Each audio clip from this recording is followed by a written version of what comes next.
Hi, it's Matt. I'm back with another 7x10-inch transparent watercolor. This time I've got a cheery little Prothonotary Warbler on a Buttonbush. I love these glowing yellow birds and I've wanted to paint one of these for a long time. After completing the drawing in my sketchbook, I traced the main lines onto a sheet of tracing paper. I then flipped that tracing paper over, taped it down, and burnished it with a folding bone in order to transfer the graphite to the watercolor block. Doing this helps preserve the delicate surface of the hot-pressed watercolor paper.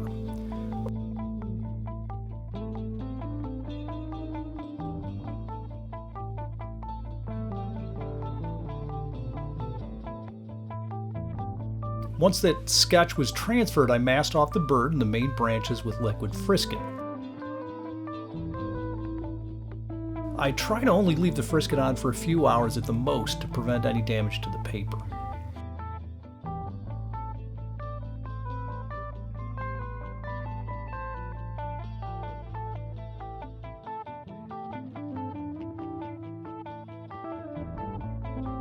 The frisket dried, I saturated the paper completely with water in order to do a soft wet-on-wet wash.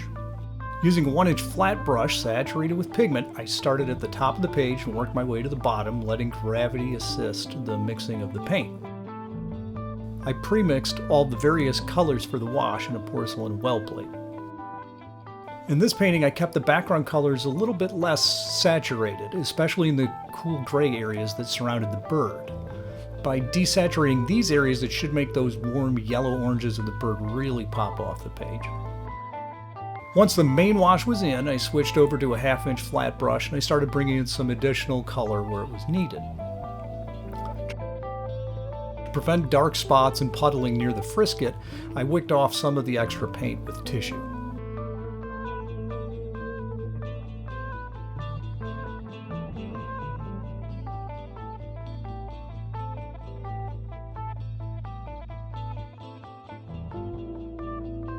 You can see the top part of the wash is starting to dry because it's losing its gloss. I added some more pigment to the bottom of the page and then hit that with the hairdryer to lock the pigments in.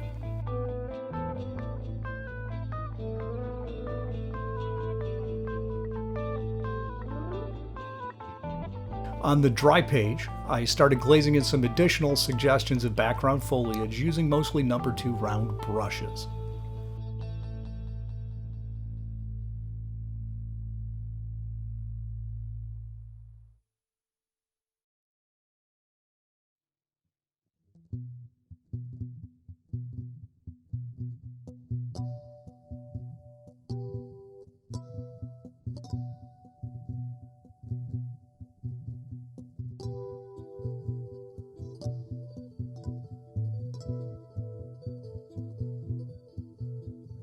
Once the basic background was blocked in, I removed the frisket and I exposed the white of the paper.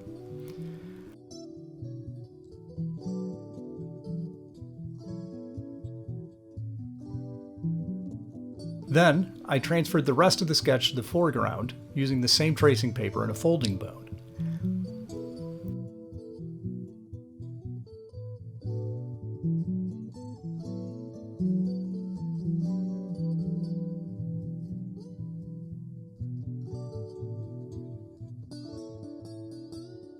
Using a No. 2 brush, I began putting in the lightest local colors on the foreground elements.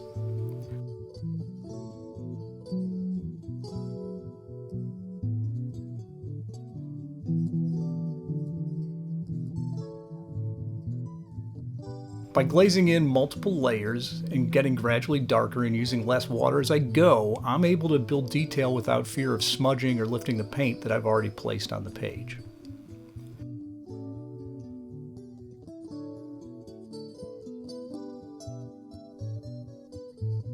You can see from the palette on the right how light the glazes are that I'm putting down.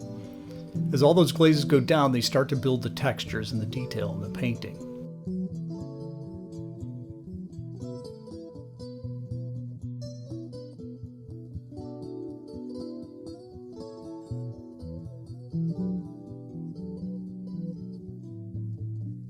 For the lighter warm greens, I used phthalo green, lemon yellow, and chrome orange, and at times a little bit of cadmium red to knock the saturation back a bit.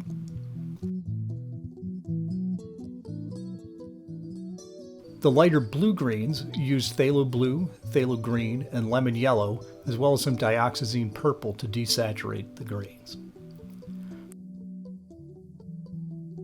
For the darkest greens, I use mixes of phthalo green, cadmium red, and some dioxazine purple.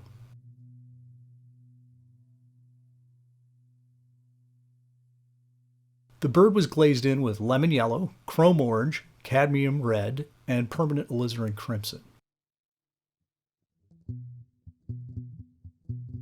The grays of the branches were rendered with mixes of lemon yellow, dioxazine purple, and then pushed in either color directions, warm or cold, using small amounts of phthalo blue or chrome orange, and sometimes cadmium red.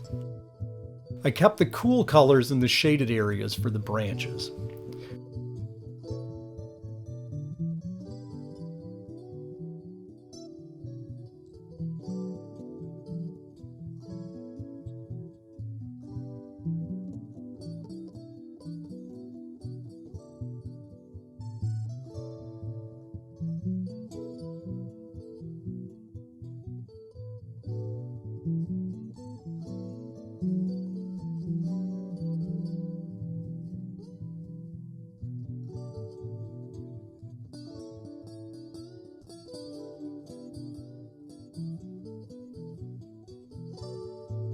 And the whites on the entire page were preserved just by painting around all those tiny little shapes.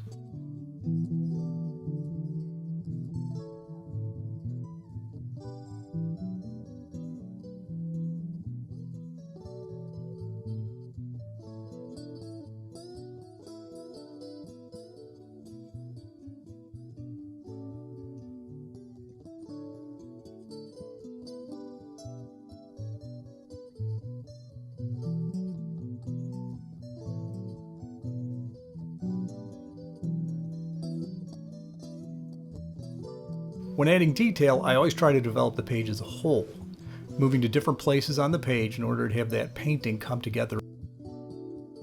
Completing one section at a time and working across the page can be problematic. With that approach, there's a tendency to start with the most exciting parts first. Well, after those fun parts are done, there's a tendency to lose interest and motivation to do the less interesting parts of the page that really support the painting and provide other areas of interest.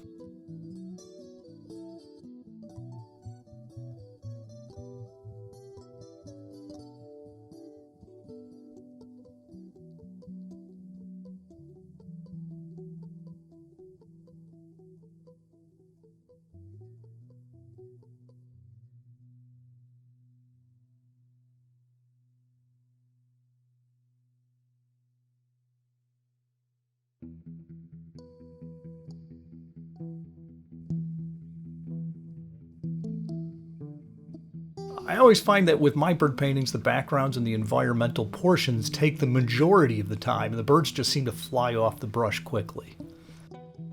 In a painting like this, there are dozens of leaves, but there's only one bird, so the bird automatically gets emphasis. Designing a way to lead your eye around the page and have a rich experience as it goes along, well, that's the tricky part. Otherwise, it's just going to be another bird on a stick painting.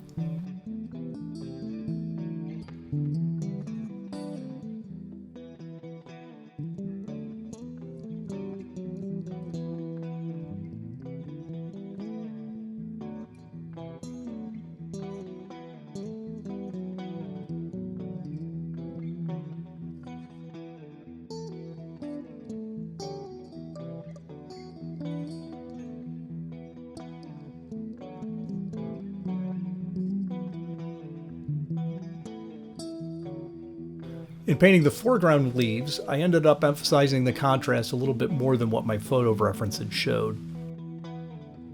Putting some really dark greens in the buttonbush helped provide more interest and depth in those areas.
After lots of picking away at small details, I ran out of things to work on and I called it quits.